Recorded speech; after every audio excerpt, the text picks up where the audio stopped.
Viemos aqui para trabalho e serviço, e não para apreciarmos o ar e as paisagens, dissera Abdu'l-Bahá em Dublin. Em agosto daquele ano em que o novo mundo se abria, chegou-se às mãos um convite para ser hóspede de Abdu'l-Bahá em Dublin, New Hampshire.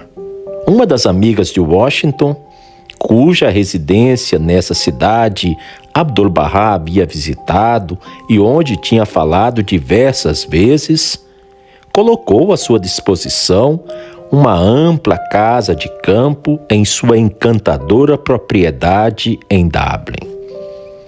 Como, todavia, a casa estava repleta com um grande número de amigos persas e americanos que o acompanhavam, Abdu'l-Bahá alugara um quarto no Hotel Dublin e foi lá que ele me recebia durante aquele fim de semana de 9 de agosto de 1912. Dublin é uma linda região montanhosa de veraneio onde se reúne todos os anos uma colônia de abastados intelectuais de Washington, D.C., e de vários outros centros importantes. A permanência de Abdu'l-Bahá nesse lugar, por um período de 3 semanas, oferece outra evidência de seu extraordinário poder de adaptação a qualquer ambiente, de sua preponderante humildade em todos os grupos, os quais, embora ele desse a impressão de que lhes seguisse, ele realmente liderava, e evidência de seus ilimitados conhecimentos. Não é fácil retratar este oriental, recém-vindo de uma vida de mais de 50 anos de exílio e prisão, repentinamente colocada em um ambiente que representava a mais orgulhosa cultura do mundo ocidental.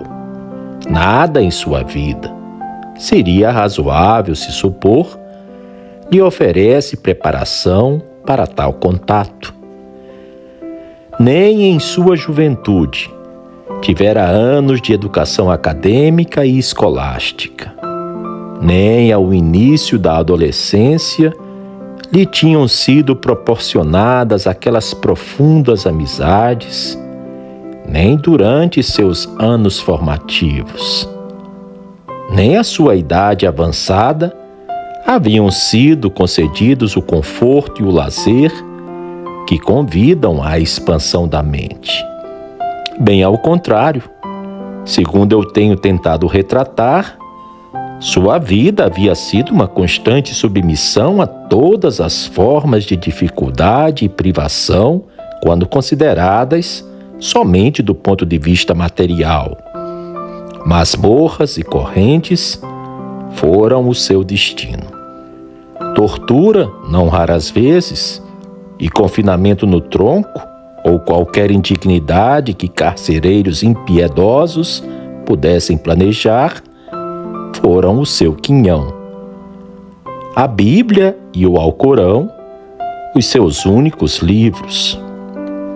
Como, pois, se explicar haver ele neste meio não somente se associado com tais destacados expoentes da opulência e da cultura, sem o mais leve embaraço para ambas as partes, mas literalmente os haver eclipsado no próprio campo por eles escolhido?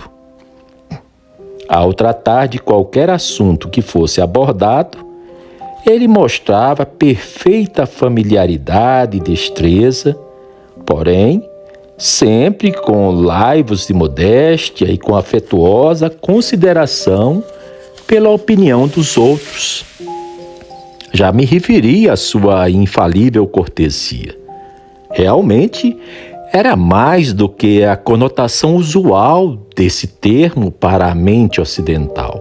Na língua persa, a palavra é usada tanto para indicar reverência quanto para cortesia.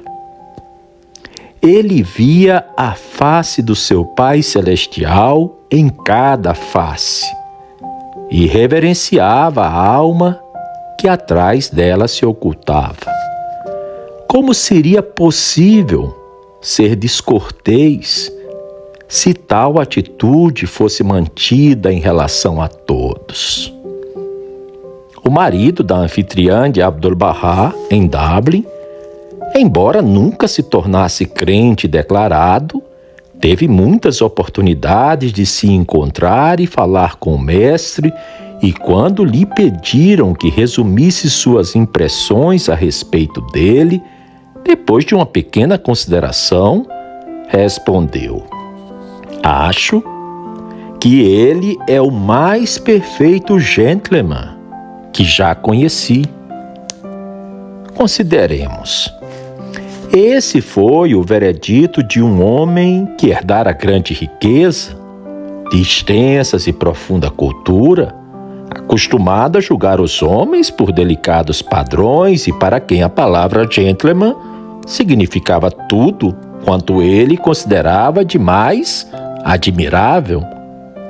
E o termo era aplicado por ele a um homem que, não é improvável, jamais em sua longa vida de encarceramento tinha ouvido a palavra como sendo a ele próprio relacionada. Se este fato, algo extraordinário, for profundamente considerado, talvez se possa ter um vislumbre do que Bahá'u'lláh quer dizer quando afirma: a origem de todo o conhecimento é o conhecimento de Deus. E ainda, o conhecimento é um ponto, os ignorantes o multiplicaram. Talvez seja verdadeiro, segundo muitas vezes ele reiterou, que a única verdadeira vida é a do Espírito, e que quando se vive, move e pensa constantemente sobre o plano espiritual, todas as coisas, grandes e pequenas, são executadas com perfeição. Certamente, nos meus diversos contatos com este mestre da vida, nunca o vi deixar de manifestar as mais altas qualidades de conduta, tanto no que se refere à ação material, quanto no ensinamento intelectual ou espiritual. Estas são memórias do escritor Howard Colby Ives e estão publicadas no livro Portais para a Liberdade.